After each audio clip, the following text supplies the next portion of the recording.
Hi friends, welcome to our Kanni Kushi YouTube channel. ఈరోజు పాయల కూర పప్పు ఎలా తయారు చేసుకోవాలో తెలుసుకుందాం. దీన్ని పాయల కూర, గంగవాయల కూర అని కూడా అంటారు.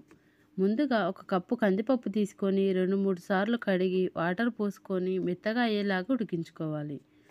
తర్వాత అందులోనే గంగవాయల కూర, 2-3 పచ్చిమిర్చి, ఒక ఉల్లిపాయ ముక్కలు, ఒక టమాటా ముక్కలు, కొంచెం పసుపు, రుచికి సరిపడినంత ఉప్పు వేసుకొని ఒకసారి కలిపి ఉడికించుకోవాలి.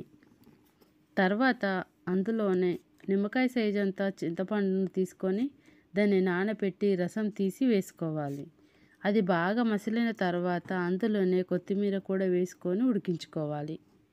ఇప్పుడు పోపు కోసం ఒక బౌల్ తీసుకొని 2 టేబుల్ స్పూన్ల ఆయిల్ వేసుకొని ఆయిల్ హీట్ అయ్యాక జీలకర్ర ఆవాలు వేసుకోవాలి.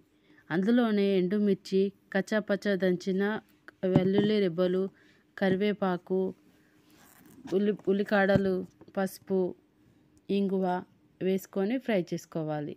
ఆ పోపుని పప్పులో వేసుకొని ఒక పొంగు వచ్చాక సర్వ్ చేసుకోవాలి. అంతే, గుమగుమలాడే పాయల కూర పప్పు రెడీ. ఈ వీడియో కనుక నచ్చినట్లయితే లైక్, షేర్, సబ్స్క్రైబ్ చేసుకోండి.